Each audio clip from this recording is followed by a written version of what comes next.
I want to show you something that a lot of people in retirement never see coming.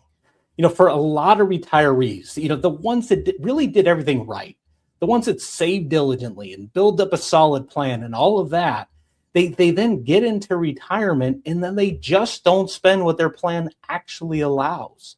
And I get it. I mean, the paycheck is stopped. You're no longer bringing money in. And so suddenly spending feels very different than it did before. And it just kind of feels safer to just leave the money there. But really, that unspent money isn't as harmless as it looks, especially if it's sitting in a traditional IRA or 401k. In a lot of cases, it's quietly building a tax bill that's going to be perhaps a lot bigger than it needed to be, either for you or for your family or for both. Now, if we haven't met yet, I'm Ryan Kravitz. I'm a certified financial planner professional, and I help people transition into and through retirement. And so today I want to walk you through exactly what I mean. And to do that, I'm going to use a hypothetical couple, and I'll call them Bill and Nancy. And by the end of this video, I want you to understand three things here. Number one, what's actually happening to that unspent money. Number two, where it's likely headed. And number three, what you can actually do about it. Because there's really three moves here that people can make in this situation. And a lot of people don't even realize that they have these different options. So Bill is 68, Nancy's 66. They retired a couple years ago. Now they've got about $1.7 million. Most of it's sitting in a traditional IRA. And then they have about $50,000 in savings. Now, let's say that their plan shows that their portfolio can comfortably support about $85,000 a year in withdrawals. And that's on top of whatever other income they've got coming in, like Social Security or things like that. So $85,000 a year, that's their number. That's what the plan says that they can take out. But here's what happens. For the last 3 years, they've only been pulling out $60,000. And it's not because they had to cut back or because something came up. It's just because, well, what happens for a lot of people that retire. It just kind of feels safer to just leave that money there. So let's start with what's actually happening to that $25,000 a year that Bill and Nancy aren't spending. So most people, when they think about unspent money, they think of it as just extra. It's a cushion. It's sitting there. It's safe. And if they need it someday, hey, great. If they don't, hey, it's still there. That $25,000 is sitting inside a traditional IRA, which means it hasn't been taxed yet. And it's not just sitting there. It's at least hopefully not. Likely it's invested. Hopefully it's invested. Hopefully it's growing over time. And so as a result, the tax bill on it is also growing right along with it. So every year that goes by, or at least over time, presumably the account's growing, right? And so the tax bill on it is gonna get bigger as well. And here's something a lot of people don't think about.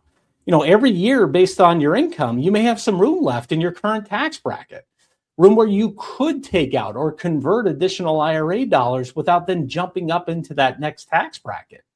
But that room doesn't roll over, right? It's not like rollover minutes like with the cell phone, right? If you don't use it this year, it's gone. You don't get to go back and use it later on down the road. I mean, it's not that leaving it there is necessarily a mistake, but for most people, there's a tax bill that's attached to that IRA money, and that bill is going to come due for someone at some point. And this is not just about what the kids might pay someday. I mean, you think about Bill and Nancy themselves. I mean, for them, if that IRA keeps growing, it could eventually push them into a higher tax bracket down the road, through RMDs or just larger withdrawals as they end up needing or wanting to take additional income, perhaps in the future. So money they could be taking out today at a lower rate, it might end up coming out later on at a higher one. So we're talking about the same exact dollars here, just taxed at a higher rate. I mean, that's it. And that's really the thing that I want people to understand here. That this isn't just about what happens to the kids someday. It's also about what happens to Bill and Nancy and what they may be missing right now, because they may only have so many good years left, right? Where they're feeling young enough, mobile enough, and honestly interested enough to do some of the things that they may want to be able to do in retirement. That window of time just doesn't last in retirement. And it's not just, my hypothetical couple here, Bill and Nancy.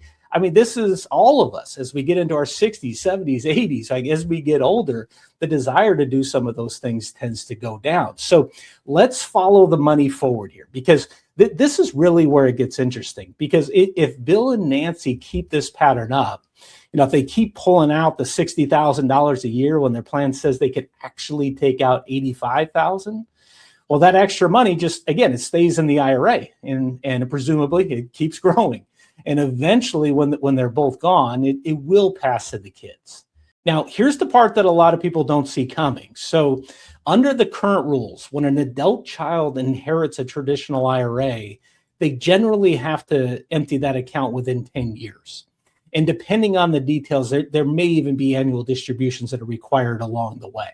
So it's not always something that the kids can just ignore until year 10. And even if they could wait, quite frankly, if they took it all out as a lump sum at the end, that could then push them into an even higher tax bracket than they would have been perhaps if they had been spreading it out over those 10 years. But either way, this money's coming out during their working years when perhaps they're already in a higher tax bracket. So the money that they get from the IRA, that's on top of everything else that they're already earning. Now, every family is a little bit different here. I mean, maybe the kids are in a similar tax bracket. Maybe they're even in a lower one. I mean, that's possible. But in a lot of cases, a retired couple that's pulling $60,000 a year out of their portfolio is likely to be in a lower tax bracket than their kids who are still working. So those same dollars that could have been taxed at Bill and Nancy's rate a little at a time, these are now going to get taxed at the kids' rate. And it's all going to be compressed, most likely, within their highest earning years. Not spending it didn't make the tax problem go away. It just moved it. And in this case, it went straight to the highest tax bracket within their family. Now, what do you actually do about all this? I mean, if you're in a situation like Bill and Nancy, where your plan says that you can spend more than you actually have been, there's really three ways that I see people approach it. The first one is pretty obvious, but it needs to be mentioned. The first one is just to spend more now on yourself, while you're healthy enough to actually enjoy it. I mean, that might be, taking that trip that you've been putting off, or helping out a grandkid, while you're around to really see what it means to them. The trade-off here is mostly psychological, quite honestly. I mean, for most people that have spent decades being disciplined savers, that actually giving yourself that permission to spend the money, that's surprisingly one of the hardest adjustments for people to make in retirement. The second option here is Roth conversions. And that's where you take some money from the traditional IRA and move it into a Roth and pay the tax now. The idea is that you may be paying tax at your rate today instead of leaving more of that tax bill for your kids later on. And depending upon where your income lands, there may even be room in your current tax bracket to do a conversion without then bumping up to a higher tax bracket.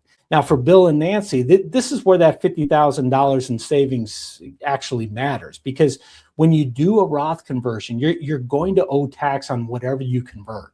And it often helps to pay that tax from money that's outside the IRA, like savings, instead of pulling even more out of the IRA just to cover the bills. So the trade-off with conversions is that you're writing a tax check today on money that you technically didn't have to touch yet.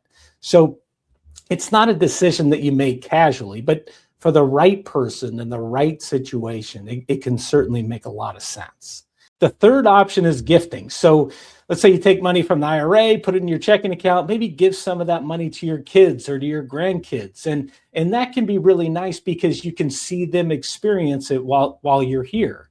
The trade-off, of course, with gifting is that it has its own rules, and you need to be aware of them. And the other thing, of course, is you want to be very careful not to give away money that you might actually need down the road. And then for some people that are, if you're charitably inclined, there's charitable strategies that are worth looking into, where you can actually give money directly from that IRA once you reach the right age. But that's really a separate conversation, so I don't want to go down that rabbit hole here. But for most people, it really ends up being some combination of all three of these things. a little more spending, maybe some conversions, maybe a little gifting here and there. I mean, it's less about picking just one thing and just putting it on autopilot, right? I mean, so in this scenario, what might Bill and Nancy actually do? And I see this type of thing quite often. They probably don't make some big dramatic change. I can say for most people, that's not typically what's most comfortable. So maybe they bump their spending up to around 70,000 a year, maybe. Still under that full 85,000 that the plan allows, but still enough to finally take that trip that they've been talking about. Maybe the one with the kids or the grandkids and things like that. Maybe they start doing some modest Roth conversions each year. Even small conversions can help out. Just using some of that 50,000 in savings to then cover the tax bill can help with whatever they convert, especially if they're not converting large amounts. It could be more than enough. So what does that actually mean for them down the road? Well, if that money eventually passes to their kids, then a good chunk of it may already be sitting in a Roth account, which means less of that traditional IRA money than landing on the kids during their working years. And in that case, Bill and Nancy are paying some of that tax themselves at their own rate, a little at a time, instead of just leaving the whole tax burden for the kids to then deal with, down the road during their working years. It's not a complete overhaul. It's just a plan that's on purpose. So if any of this sounds familiar, if you're in this boat, if you know that your plan allows for more than you've been spending, then here's what I suggest that you do. First of all, get the real number. What does your plan say that you can actually spend? And then what have you actually been spending for the last couple of years? A lot of people genuinely don't know that there's a gap until they sit down and look. So that's the first thing. Second, think about where that unspent money is actually headed. Who's going to receive it eventually, and what tax situation are they likely to be in when they do? And third, have an honest conversation with whoever you work with about whether there's anything worth doing now while you still have time to make some changes. Because the most expensive dollar in retirement isn't always the one that you spend. Sometimes it's the one that you were just too careful to touch, because that dollar doesn't just disappear. I mean, it either comes out later, possibly at a higher rate, or it gets left for someone else in the family to deal with. So the question is not just whether the money gets spent, it's whether you decide what that money is for, or whether that decision ends up just kind of getting made by default. If you'd like to learn more about how I work with people and what it might look like for us to work together, there's a link in the description to get started. I want to thank you for watching, and I'll see you in the next video.